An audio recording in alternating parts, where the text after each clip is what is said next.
الحمدللہ وکفا وسلام علی عبادہ الذین اصطفیٰ اما بعد فاعوذ باللہ من الشیطان الرجیم بسم اللہ الرحمن الرحیم رب اشرح لی صدری ویسر لی امری واحلل عقدۃ من لسانی یفقہوا قولی صدق اللہ العظیم۔ معزز خواتین حضرات، 1 جولائی میں چند دن باقی ہیں اور وہ صورتحال جو کہ میں نے پہلے آپ کو بتائی تھی کہ اسرائیل میں اس بات کا شدت سے انتظار ہو رہا ہے کہ کب 1 جولائی آتی ہے اور وہ ایک حکم نامہ جاری کیا جاتا ہے جس کے تحت 1967 کے اندر اسرائیل نے وہ علاقہ جو کہ اس جنگ کے اندر 6 روزہ جنگ کے اندر جارڈن یعنی اردن سے چھین لیا تھا اور اس کو اپنا حصہ بنا لیا تھا اور اس میں جو فلسطینی تقریباً 20 سے 24 لاکھ لوگ رہتے ہیں وہ ان کو اپنے زیر نگیں کر لیا تھا، اس کو قانونی طور پر اسرائیل کا حصہ بنا لے۔ یہ علاقہ جو ہے یہ شروع دن ہی سے جب خلافت عثمانیہ ٹوٹی ہے تو خلافت عثمانیہ کے ٹوٹنے کے فوراً بعد اس حصے کو انگریزوں نے اپنے پاس رکھ لیا تھا اور انگریزوں نے اس میں یہ کہا تھا کہ یہ علاقہ ہم فلسطینی کی ایک مملکت بنانے کے لیے وہ رکھیں گے۔ لیکن 1918 سے پہلے ہی یعنی اس جنگ کے خاتمے سے پہلے ہی انہوں نے ایک بالفور ڈیکلیریشن یہودیوں کے ساتھ دستخط کر لیے تھے۔ بالفور وزیر خارجہ تھا جس میں انہوں نے کہا تھا کہ دنیا میں بسنے والے تمام یہودی جو ہیں وہ نسل میں کسی چیز سے بھی تعلق رکھتے ہوں، کوئی بھی زبان بولتے ہوں، کوئی بھی رنگ کے ہوں، وہ ایک قوم ہیں، ایک امت ہیں اور ان کو اپنے پرومس لینڈ یعنی ارض مقدسہ میں جانے کا پورا حق حاصل ہے اور برطانیہ ہر یہودی کی وہاں جانے کی مدد کرے گا۔ اب ایسی صورتحال میں اس ایگریمنٹ کی موجودگی میں ظاہر بات ہے کہ ایک دھوکہ دیا جا رہا تھا۔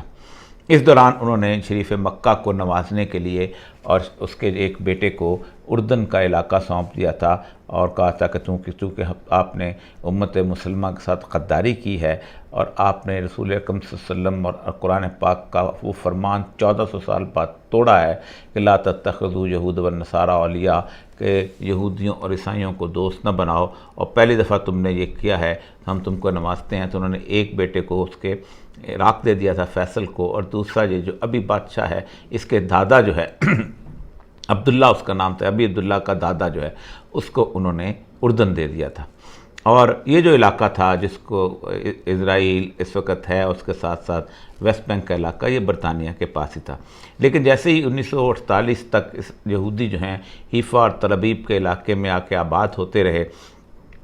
تو اس آبادی کے دوران ہوا یہ کہ انہوں نے پھر اتنی علاقہ اپنے پاس بنا لیا، اتنے علاقوں پہ آباد ہو گئے کہ حیفا تل ابیب اور ریگستانی علاقہ جو تھا اس کا 1948 میں انہوں نے اعلان کر دیا کہ یہ جو علاقہ ہے یہ اب ہمارا اس ملک ہے اور ہم ایک ملک اس کا اعلان کرتے ہیں جس کا نام اسرائیل ہوگا، اور جس کے بارے میں مشہور ہے کہ انہوں نے کہا تھا اس کا آئین جو ہے وہ تورات ہوگی۔ اس کے اوپر جنگ شروع ہوئی اور اس جنگ میں بہت دنیا شریک ہوئی، پوری عرب دنیا بلکہ مسلم دنیا شریک ہوئی، اور اس مسلم دنیا کی جنگ کے اندر اردن نے یہ علاقہ جس کے بارے میں کہا جاتا تھا کہ فلسطین کا حصہ ہے اور اردن کا بھی حصہ ہے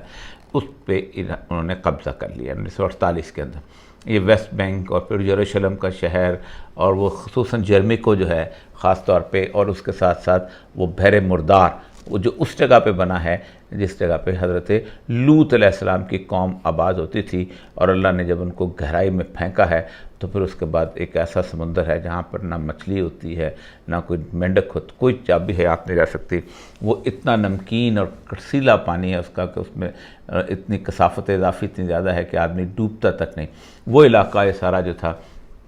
یہ اردن نے اپنے پاس لے لیا اور اس کے ساتھ کو تھوڑی سالوں کے بعد اس کو اپنا حصہ بنا دیا۔ 1967 میں جب 6 روزہ جنگ ہوئی ہے اور اس جنگ سے پہلے اس کے ارد گرد 2 ملک ایسے تھے جو کہ روس کا حصہ بن گئے تھے اور انہوں نے ایک لادینیت کے بنیاد پہ کمیونزم کا پرچم اٹھایا تھا، بلکہ 3 ہی تقریباً ہو گئے تھے، ایک مصر تھا اور ایک شام تھا اور ایک عراق تھا، اور وہ سمجھتے تھے کہ ہم ایک فلسطینیوں کو ساتھ ملا کے ایک کمیونسٹ ریاست جو ہے وہ بنائیں گے، جس کے لیے انہوں نے ایک PLO بھی بنائی تھی، اور PLO میں عیسائی بھی تھے، یہودی بھی تھے، مسلمان بھی تھے، سارے کے سارے ملے جلے سب لوگ تھے، اور یہ وہ لوگ تھے کہ جو سمجھتے تھے کہ ہم فلسطین جو ہے ایک قومیت کی بنیاد پر آزاد کروا لیں گے۔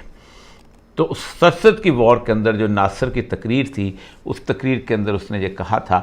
کہ اے مصر کے رہنے والوں اور فرعون کے بیٹوں، آج تمہارا موسیٰ کے بیٹے کے ساتھ مقابلہ ہے۔ ظاہر بات ہے اللہ کو کچھ بھی ہو، فرعون سے خواہ یہودی کچھ بھی کرتے ہوں تو موسیٰ کے بیٹے پیارے تو ہوتے ہیں۔ تو ایسی ذلت آمیز شکست ہوئی تھی کہ یہ پورا ویسٹ بینک کا علاقہ بھی انہوں نے اسرائیل نے لے لیا تھا، اور اس کا سینائے کا جو علاقہ جو ہے مصر کا، وہ بھی انہوں نے اپنے پاس رکھ لیا تھا۔ اور سینائے وہ جگہ ہے جہاں حضرت موسیٰ اپنی قوم بنی اسرائیل کو فرعون سے لے کے نکلے تھے، اور اس صحرا میں وہ رہے تھے، اور اس صحرا کے اندر 40 سال انہوں نے گزارے تھے۔ اور وہیں پر حضرت موسیٰ، وہ پہاڑ بھی ہے کوہ طور کا، جہاں ان کو تجلی ملی تھی، اور اس کے ساتھ ساتھ ان کو وہ جہت گئے تھے، ان کو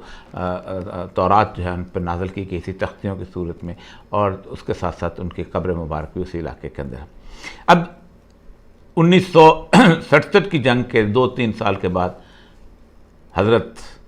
جو تھے ناصر، وہ تو غائب ہو گئے، وہ تو مر گئے، اور اسی صدمے میں ہی مر گئے کہ جس صدمے میں فرعون کے بیٹوں کو شکست ہوئی تھی۔ اور اس کے بعد انوار السادات آ گئے۔ تو انوار السادات نے مکمل طور پر اپنا قبلہ بدلا اور اپنے آپ کو امریکہ کا محتاج کر لیا، اور امریکہ کے ساتھ اس نے اپنی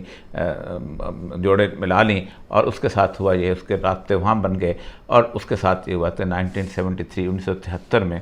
اس نے اکیلے بغیر عربوں کے مشورے سے، ظاہر بات ہے اس میں بھی امریکی شیر بات بھی شامل تھا، تو اس نے اسرائیل پر حملہ کر دیا، اور اپنی سینائے کا جو علاقہ ہے وہ اس کو حاصل کر لیا۔ اور اس کے بنیاد پہ ایک اوسلو ایکارڈ ہوا تھا۔ اس اوسلو ایکارڈ کے تحت یہ جو علاقہ ہے یہ پورے کا پورا سینائے کو واپس کر دیا گیا، لیکن اس میں سے ایک غزہ سٹرپ جو ہے اوپر کا علاقہ، جو کہ پرانا خلافت عثمانیہ کے زمانے میں ایک جسے کہتے ہیں سمندری گزرگاہ کے ساتھ ایک شہر تھا، اور بہت امپورٹنٹ اسٹریٹجی سمجھا جاتا تھا، اس کو انہوں نے کہا کہ یہ فلسطینی جو اتھارٹی کل کو بنے گی یہ اس کے ساتھ ہوگا۔ اور ایک بات پہ اتفاق رائے بھی ہو گیا کہ 2 ملک ہوں گے، ایک ملک جو ہے وہ اسرائیل ہوگا، اور دوسرا ملک جو ہے وہ فلسطین بنے گا اس پورے علاقے کے اندر۔ لیکن اسرائیل کے جو سخت گیر لوگ ہیں انہوں نے کسی طور پر بھی اس کو نہیں مانا، کیونکہ 1949 کی جو ایک قرارداد تھی، اس کی قرارداد کے تحت یہ طے ہوا تھا، 48 کی قرارداد کا یہ طے ہوا تھا کہ اس خطے میں 3 ملک ہوں گے، ایک اسرائیل ہوگا، اور ایک اس کے بعد اردن ہوگا، ایک عرب علاقہ ملک ہوگا، اور ایک یہودی ملک ہوگا، اور یروشلم کا جو شہر ہے وہ ایک عالمی شہر ہوگا، کیونکہ اس میں تینوں مذاہب ہوتے ہیں، مسلمانوں کا بھی مقدس جگہ ہے، عیسائیوں کی بھی مقدس جگہ ہے۔ عیسائیوں کی مقدس جگہ تو اس لیے بھی ہے کہ وہاں پر حضرت عیسیٰ علیہ السلام کی جائے پیدائش بھی ہے، اور عیسائیوں کے عقیدے کے مطابق وہاں پر ایک وہ قبر خالی بھی ہے جہاں پر ان کو صلیب کے بعد دفن کیا گیا تھا، اور پھر وہاں سے وہ آسمانوں پر اٹھا لیے گئے تھے۔ اور یہودیوں کی تو دیوار گریا ہے، وہ تو انہوں نے تو واپس لوٹنے کا ان کا سارے کا سارا سامان وہیں پر موجود ہے، تو لیکن اس کو کسی نے مانا نہیں۔ تو اس کے 90s کے اندر اوسلو ایکارڈ ہوا ہے جو سادات نے مانا تھا، تو اس سادات نے یہ کام کر دیا تھا کہ اس کے بنے گا، لیکن اس کو اسرائیل نے نہیں مانا، اسرائیل کی عوام نے نہیں مانا۔ اب اسرائیل میں اس وقت صورتحال جو ہے وہ کہتے ہیں کہ ختم کرو یہ بات اور اس کو انیکسیشن کرو، جس کے اوپر میں نے آپ سے بتایا تھا کہ 1 جولائی کو ہونے والا۔ اب اس 1 جولائی میں اس انیکسیشن جو ہونے والی ہے، اس انیکسیشن میں کچھ مسلمان ملک ہیں جو ان کا مکمل طور پہ ساتھ دے رہے ہیں، اور اس کے اندر باقاعدہ اس کا راستہ ہموار کر رہے ہیں۔ اس میں سب سے بڑا جو آگے ملک ہے وہ ہے مصر۔ مصر میں حسنی مبارک کے زمانے تک صورتحال یہ تھی، میں 2008 میں گیا تھا مصر میں، اور کہ زملک ایک جزیرہ ہے اس کے ساتھ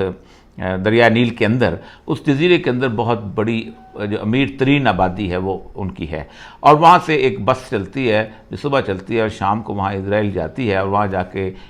مصر کے لوگ جو ہیں یہ اپنے یاشیاں واشیاں کر کے رات کو نائٹ کلب سے ہو کے واپس آ جاتے ہیں، اور پھر اگلے دن صبح پر پہنچتے ہیں، ویکینڈ وہاں گزارتے ہیں جہاں آ جاتے ہیں۔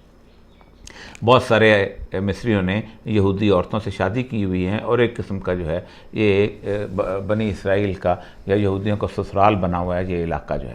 اور بہت انفلوئنس تھا۔ اسی زملک جزیرے سے اگر آپ باہر نکلیں تو وہ اسٹیڈیم آپ کو مل جائے گا، جس اسٹیڈیم میں انوار السادات جو ہے وہ پریڈ دیکھ رہا تھا اور اس کو انہوں نے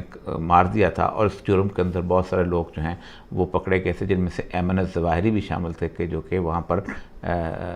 ڈاکٹر تھے اور ڈرماٹولوجسٹ تھے. ان کا کلینک بھی ساتھ کچھ دور، تھوڑی دور گلی میں ہے، جو آج بند پڑا ہے کیونکہ وہ القاعدہ میں شامل ہو گئے تھے. تو ایجپٹ کے اندر پبلک جو تھی ان کی ریزنٹمنٹ تھی، اسی لیے 2011 کے اندر جو عرب سپرنگ یا عرب بہار آئی ہے اس کے اندر اخوان المسلمون کھڑی ہو گئی ہے، اور پھر فروری تقریباً 2011 کے قریب 2011 میں یہ کھڑے ہوئے ہیں. اور اس نے مبارک جو ہے اس نے فروری 2011 میں اس نے وہاں سے اس نے استعفیٰ دے دیا ہے، اور پھر اس کے بعد الیکشن ہوئے ہیں، اخوان المسلمون جیتی ہے، اور 3 جولائی 2012 کو جو ہے وہ مرسی جو تھے جو اب شہید ہو گئے جیل کے اندر، ان کی حکومت بنی ہے. لیکن صرف 1 سال کے بعد ان کی حکومت کو سعودی عرب کے اور UAE عرب امارات کے ایما کے اوپر اس کو نکالا گیا، اور اس کی جگہ جو ہے وہ آ گئے جنرل سیسی. جب سے وہ آئے ہیں اسرائیل کے لیے انہوں نے ایک بہت راستہ ہموار کرنا شروع کیا. 2008 میں جب میں گیا تھا وہاں پر، تو اس زمانے میں یہ جو غزہ کا علاقہ ہے فلسطینیوں کا، یہ علاقہ بالکل سمندر کے کنارے ہے اور صحرا میں ہے، اور اس کے باقی جو راستے کھلتے ہیں وہ مصر میں کھلتے ہیں. اس کا کوئی بارڈر جو ہے اسرائیل کے ساتھ نہیں لگتا. لیکن اس مصر نے ان کے اوپر زندگی بہت تنگ کی ہوئی تھی، تو انہوں نے تقریباً 3-3.5 ہزار چھوٹی چھوٹی سرنگیں کھودی ہوئی تھیں، جو 1-1 میل 2-2 میل اور بعض سرنگیں 3-3 میل لمبی اور 90-90 فٹ گہری تھیں. اور اس کے اندر ہوتا یہ تھا کہ وہ اسرائیل بمبنگ کرتے تھے تو اس میں سے اپنے سرنگ میں اپنے جوانوں کی، زخمی جوانوں کو، عورتوں کو، بچوں کو وہاں کندھے پہ اٹھاتے تھے یا اس پہ اسٹریچر پر ڈالتے تھے، اور 2-3 میل کا فاصلہ طے کرتے ہوئے وہ غزہ کے رفح بارڈر کے اوپر آ کے، ایک چھوٹا سا شہر ہے جہاں کو تھوڑی سی 8-10 دکانیں ہیں، اور وہاں پر لا کے چھوڑ جاتے تھے. وہاں سے مصر کے کچھ بیچارے مسلمان جیسے ہمارے ہاں بھی موجود ہیں جو کہ ان اپنا مجاہدین کی یا مظلوموں کی مدد کرتے ہیں، تو اس طرح کے لوگ جو تھے ایمبولینسز لے کے آتے تھے، ان کو مصر کے اسپتالوں میں ان کا علاج کیا جاتا تھا. اسی طرح ان ٹنلز کے راستے سے وہ جو ہیں اپنا خوراک، کھانا پینا، زندگی کی ضروریات جو ہیں وہ بھی لے کے جایا کرتے تھے، اور وہ ایجپٹ کے لوگ جو تھے ان کو پہنچاتے تھے. تیل بھی وہیں سے لے کے جاتے تھے. اتنا بڑی جو جیل ہے، کئی ہزار اسکوائر کلومیٹر کی جو غزہ اسٹرپ کی جیل ہے، وہ جو ہے اس کے اندر رہنے کے لیے ان کو یہی ایک ٹنل ایک راستہ تھا. اس کی تو سب سے تکلیف دہ صورتحال تصویر میں نے دیکھی ہے کہ اس کی جو وال تھی، غزہ کے وال کے اوپر یہودی جو کھڑے ہو کر دیکھتے تھے کہ کس طرح ان کے بچوں کے اوپر بم برائے جا رہے ہیں، اور بغیر تصویریں کھینچی جاتی تھیں. یہ والی کیفیت جو ہے اس غزہ اسٹرپ کی جو ہے، اس کے اوپر اب یہ ہے کہ ادھر سے 1 جولائی آ رہا ہے، اور ادھر سے مصر نے گزشتہ 4 مہینے سے، اگرچہ کہ پرانا کام شروع ہوا تھا، 4 مہینے سے اس نے، جب سے یہ اعلان کی صورتحال گونجی ہے، اس نے ان ٹنلز کو بند کرنا شروع کیا ہے. اور کل تک کی رپورٹ تک 3000 سرنگیں ہیں جو مکمل طور پہ بند کر دی گئی ہیں. اور اس کے ساتھ ساتھ 14 کلومیٹر کے علاقے کے اوپر اس نے ایک دیوار بنانی شروع کی ہے اپنے اس صحرا کے اندر، جس میں سے 2 کلومیٹر دیوار جو ہے وہ بن چکی ہے. اور اب اگر کوئی صورتحال ایسی ہوتی ہے کہ اگر اس کے اوپر کوئی ہنگامہ کھڑا ہوتا ہے، حماس کی گورنمنٹ وہاں پر کچھ کرتی ہے، اور اب اگر اسرائیل جو ہے وہ وہاں غزہ کی اسٹرپ پہ بمبنگ کرے گا، تو وہ جو زخمی ہوگا اس کو کوئی ٹنل میسر نہیں ہوگی کہ وہاں جائے اور جا کے